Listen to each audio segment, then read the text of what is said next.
Bună, dragii mei, bine ați venit, bine ați revenit. Sunt Meme și ca de fiecare dată înainte de a începe, vă reamintesc cât de minunați și de puternici sunteți.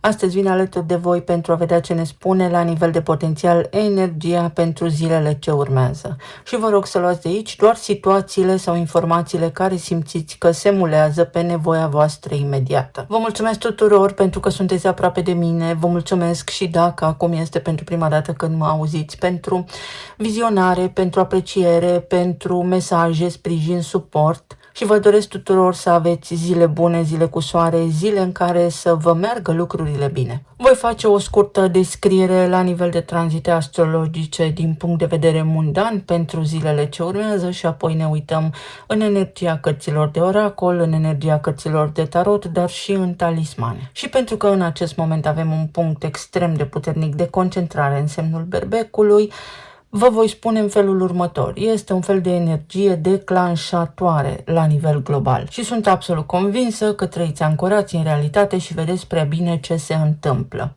Avem la nivel astrologic un aspect foarte important cu care ne confruntăm în această perioadă și anume conjuncția dintre Soare și Saturn din Berbec în stare cazimii. Asta înseamnă că Saturn este fix în inima Soarelui. Și Soarele reprezintă autoritatea centrală, liderii, voința statală, iar Saturn vine cu structura, cu limitare, cu responsabilitate și cu consecință. Acest concept astrologic, cazimii, al lui Saturn, arată și ne arată un moment în care deciziile nu pot fi amânate, autoritatea este forțată să devină coerentă și responsabilă. Pentru că, sincer, suntem într-un moment de criză și de haos. De asemenea, apar măsuri ferme și ușor restrictive. Și vedeți ce se întâmplă cu avioanele, cu zborul, cu combustibilul, etc. În Berbec, semn cardinal de foc, de altfel, adică semn de acțiune, această combinație nu este pasivă, este activatoare, declanșează ceva.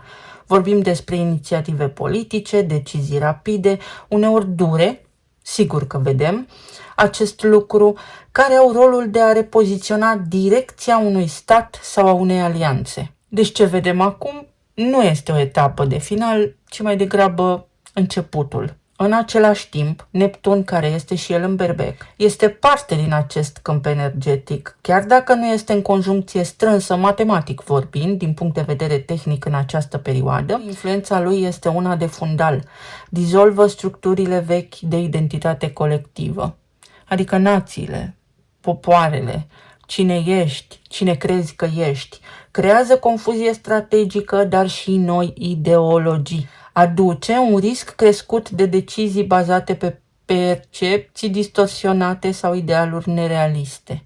Rezultatul pe care îl resimțim noi la nivel individual din casele noastre, în viețile noastre, este unul legat de decizii luate sub presiune, într-un context în care nu toate informațiile sunt clare sau complete.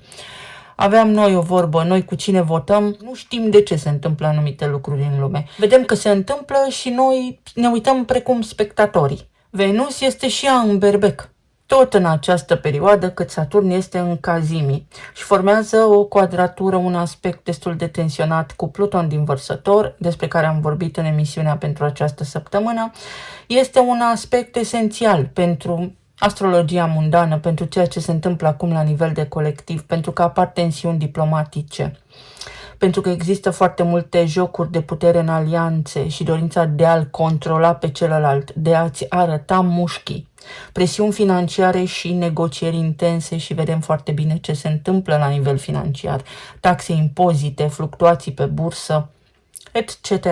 Pluton din Vărsător, mai ales în acei 10 ani despre care v-am vorbit acum ceva timp, vorbește despre reconfigurarea sistemelor colective, a puterii distribuite, a tehnologiei și a controlului social, iar Venus din Berbec reacționează direct, impulsiv, fără compromis. Oamenii nu prea au răbdare să asculte, atât noi, fiecare dintre noi în viața noastră zilnică, cât și la nivel diplomatic.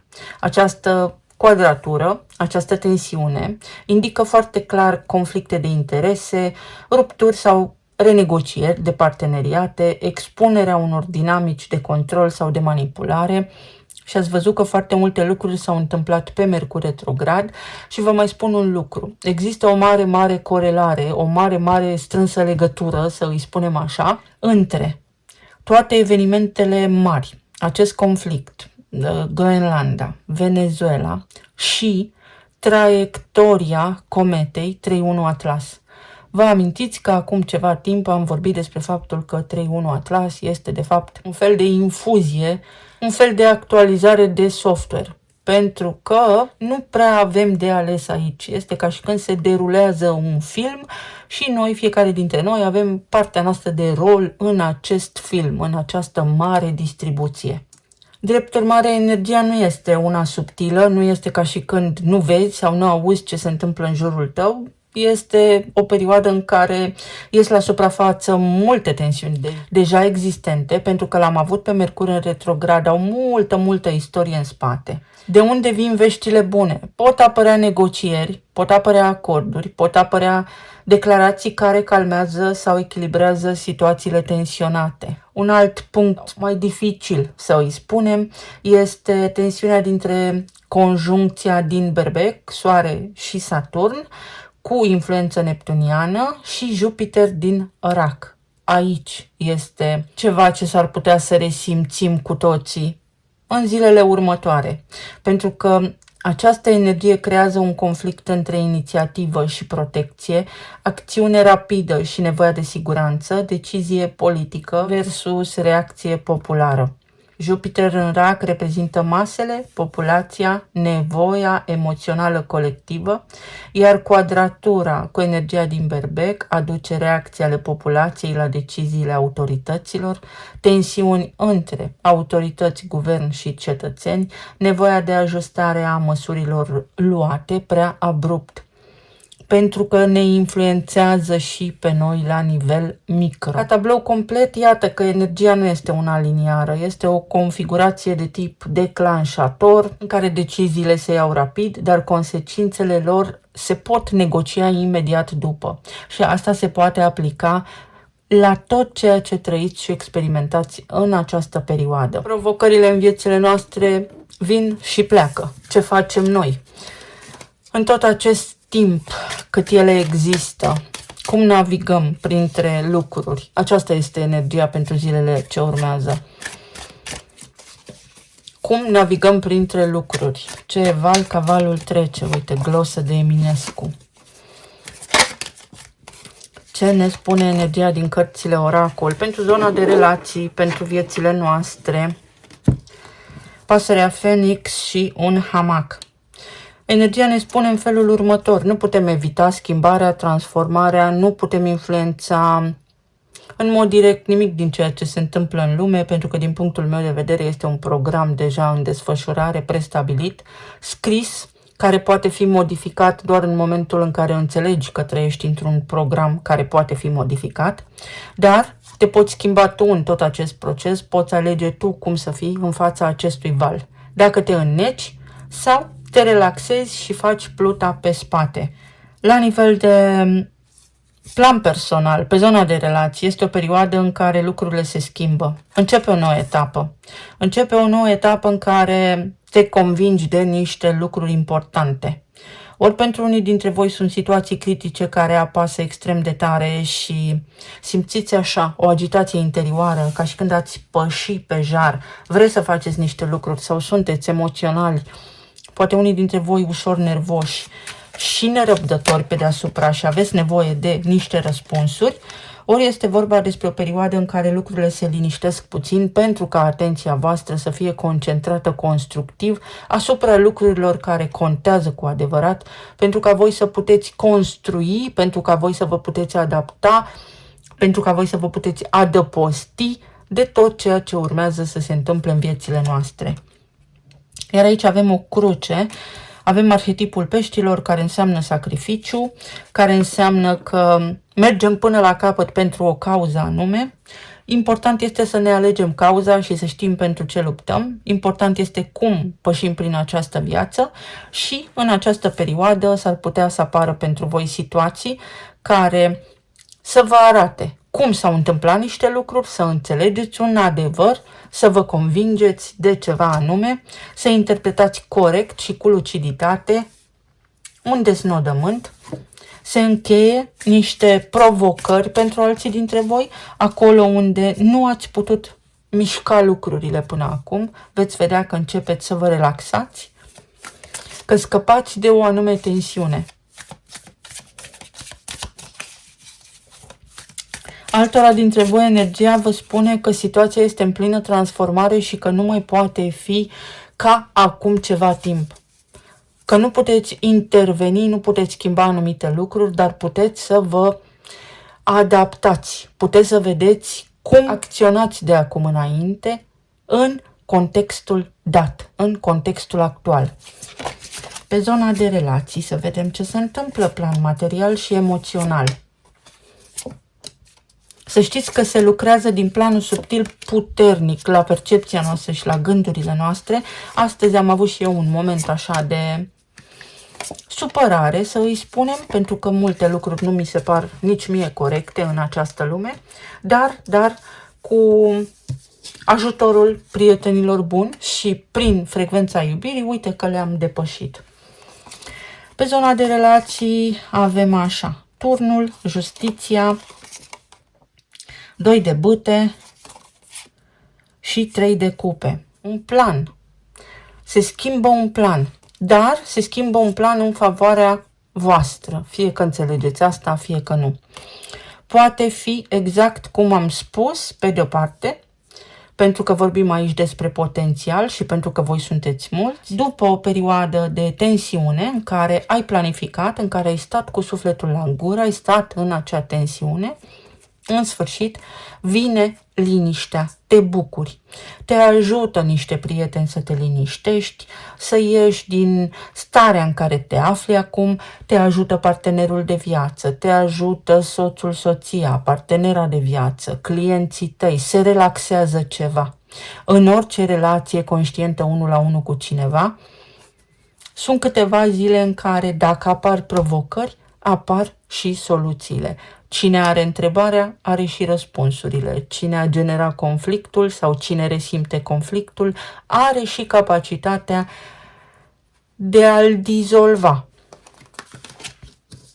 Se cere în această perioadă mai multă structură, mai mult adevăr, mai multă autenticitate, pentru că lumea veche nu mai funcționează așa cum era ea cândva, pentru că oamenii nu mai au poate răbdare unii cu ceilalți, așa cum aveau acum 30-40 de ani. Poate fi și o perioadă în care unii dintre voi să spuneți stop, până aici a fost, vreau să merg pe alt drum. Iar în alte cazuri ceva poate fi resuscitat, reînviat. Însă, atenție să nu se repete istoria. Turnul ce ne spune? Îndrăgostiții. Și 9 de bâte. Atenție să nu se repete istoria și să nu vă învârtiți în cerc, să nu ajungeți în același punct. În alte cazuri, pot fi câteva zile extrem de importante, de înțelepte, de profunde pentru foarte mulți dintre voi pe zona de relații, în care înțelegeți că de fiecare dată toată lumea face același lucru, toată lumea are același modus operandi și că este momentul să schimbați ceva pentru că vă luptați cu morile de vânt, pentru că vă certați și nici voi nu știți de la ce, pentru că sunteți nemulțumiți de ceilalți și nici voi nu știți de ce, sau dacă există o nemulțumire reală, acum apare și o soluție sau puteți căuta și o soluție, nu doar să rămâneți la etapa de nemulțumire. Deci vestea bună pe zona de relații este aceasta, că se găsesc soluții. Pot fi și niște surprize plăcute care aduc bucurie în unele cazuri. Ia uite, cavalerul de cupe, surprize, vești, mesaje care pot aduce extrem de multă bucurie sau liniște în suflet, prieteni buni care te ajută să treci peste niște provocări sau poate fi pur și simplu prezență. Prezență și timp împreună, tu și partenerul tău de viață.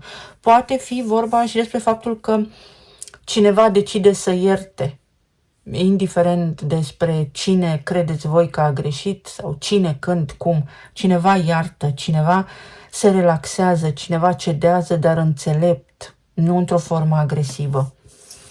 Pe zona planului material avem soarele, diavolul, regina de spade și spânzuratul. Aici, uite, se pot remedia niște conflicte mai vechi. În cazul în care aveți conflicte la locul de muncă și sunt conflicte care durează de ceva timp sau sunt lupte pentru putere, este vorba despre poziție, despre autoritate, poate fi vorba despre un șef, pot fi niște proceduri aici care v-au stresat. Se poate corecta ceva, intervine o energie de corecție. Dacă se declanșează vreun conflict, se poate declanșa și această energie de corecție. Ideal este să stați de vorbă și să nu existe ego, să nu existe nevoia de a avea dreptate. Pentru alții dintre voi se poate rezolva ceva ce implică autorități ale statului, ce implică, să spunem așa, niște reglementări. Pot fi niște planuri de investiție pe termen lung, pot fi niște planuri de investiție pentru pensie. Pentru alții dintre voi este o etapă de pensionare, este o etapă de încheiere, ceva se poate încheia, dar energia indică aici regenerare, adică nu rămâneți pe minus. 3 de bâte. Începe o nouă etapă. La nivel financiar, ceva se regenerează, ceva își revine, corectați voi ceva, recuperați niște bani. Și cavalerul de spade. Atenție la cheltuieli. Sau poate fi vorba despre a corecta acum, despre a plăti niște facturi, despre a corecta niște evenimente care s-au întâmplat pe acest Mercur retrograd. Uite, aici avem 9 și 9. 9 este numărul care închide. Situații care se închid, ori unii dintre voi trebuie să depuneți diferite declarații, ori alții dintre voi trebuie să discutați, trebuie să faceți niște lucruri, dar pe care nu le puteți amâna. Poate la locul de muncă, poate la nivel financiar, poate la nivel social. Sunt niște lucruri care nu mai suportă amânare, pentru că altfel vă afectează pe voi. Pe zona planului emoțional avem 4 de cupe, asul de cupe, avem îndrăgostiții și 10 de monede. Ai sprijin din partea familiei, ai sprijin din partea cuiva drag ție să rezolvi niște lucruri, să închei niște lucruri. Cineva îți creează spațiu sau îți dă spațiu. Sau poate fi o apropiere după ce ați fost unul într-o direcție și altul în alta. Sunt șanse și noroc, puțin noroc. Este o săptămână cu puțin noroc, uite, spre sfârșit de săptămână, în weekend, poate fi o energie care declanșează norocul. Fiecare după caz. Sunt și niște bani, o situație care se echilibrează din acest punct de vedere, este mai mult respect în această perioadă, poate fi o declarație de dragoste sau poate fi vorba despre faptul că în sfârșit vă hotărâți să vă încercați norocul în altă parte. Iar asta poate însemna, înțelegeți că un loc de muncă atât poate să vă ofere financiar, că un om atât poate să vă ofere emoțional și în funcție de aceste decizii știți și voi ce demersuri să faceți mai departe. Poate fi o plată aici, o plată karmică, o retribuție, o plată sau o răscumpărare. 6 de spade, o situație care se schimbă, o relocare, mișcare, schimbare care vă duce către liniște și 6 de monede. Schimbare de loc de muncă, o schimbare la nivel de rutină, sunt niște zile în care vă liniștiți. Cumva gândurile, discuțiile pe care le aveți în casă, în cuplu, sunt mai optimiste. Hai că vedem ce facem, lasă că rezolvăm. Pot fi la locul de muncă, poate fi vorba despre o reparație la mașină, despre o schimbare de mașină sau poate fi vorba despre ceva ce vă merge ușor, despre ceva ce rezolvați, o reparație, un retur, ceva se stabilizează în viața voastră, iar weekendul să știți că ne prinde pe toți un pic mai liniștiți. Energia așa predispune, depinde de noi ce alegem. Hai să vedem ce ne spun și talismanele.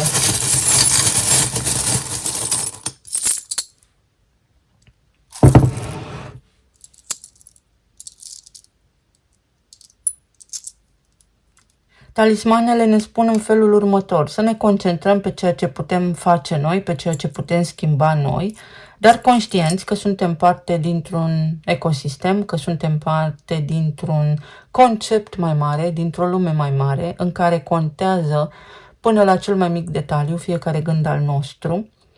Este o infuzie de fericire, este o perioadă de relaxare. Ceva se schimbă și se schimbă frumos. Când credeați că nu vă ies lucrurile, uite că ți se servește ocazia.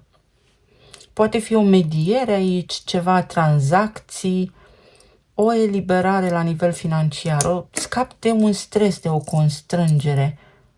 Da, ești ajutat să te eliberezi de o constrângere sau primești ajutor, nu ești singur în asta. Se reglează niște conturi, o energie reminiscentă din trecut, ceva ce posibil să se fi declanșat pe acest Mercur retrograd, lucruri care au avut, sigur că dau un sens major în viața voastră, ceva legat de frici, ceva legat de spaimă, ceva legat de slăbiciunea voastră. Acum puteți scăpa de călcâiul lui Ahile. Uite, din nou talismane care indică liniște. O propunere foarte interesantă, o propunere ca o gură de aer proaspăt, o colaborare, o declarație, liniște foarte multă, o propunere de închiriere, o propunere de vânzare, o negociere care este bună pentru toată lumea. Uite, a existat foarte multă disonanță în sunet, foarte multe bruiaje și vă confirm că au existat bruiaje. Foarte frumos. O vizită care se anunță, o undă de iubire, o declarație de iubire, o veste bună, o veste care vă încântă. Poate nu este la nivel amoros, ci poate fi vorba despre faptul că în sfârșit îți știi valoarea.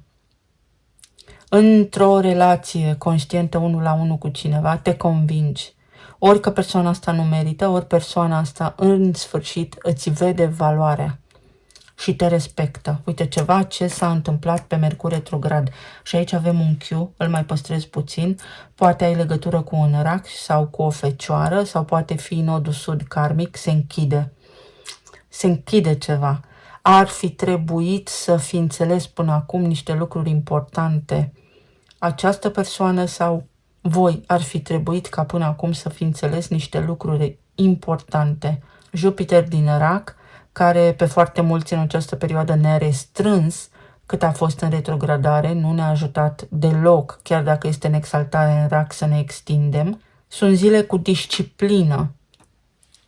Practic scapi de niște bagaje grele. Îți faci ordine în viață, pentru că altfel faci curățenie într-o casă foarte aglomerată. Inițialele sunt Q, F, L și F. Ceva pufos. Pentru unii poate fi vorba despre a pierde niște kilograme în plus, despre a scăpa de niște greutăți, de niște situații complicate. Se pot rezolva în curând. Fiecare zi este ca o nouă viață, în curând. Aici este ideea unui nebun care crede foarte mult în sine și care se aruncă cu capul înainte în neprevăzut, chiar dacă nu știe cum, el știe că ajunge undeva. El știe că are un drum al lui. Exact așa. Pentru alții dintre voi este un capitol aici care cere atenție.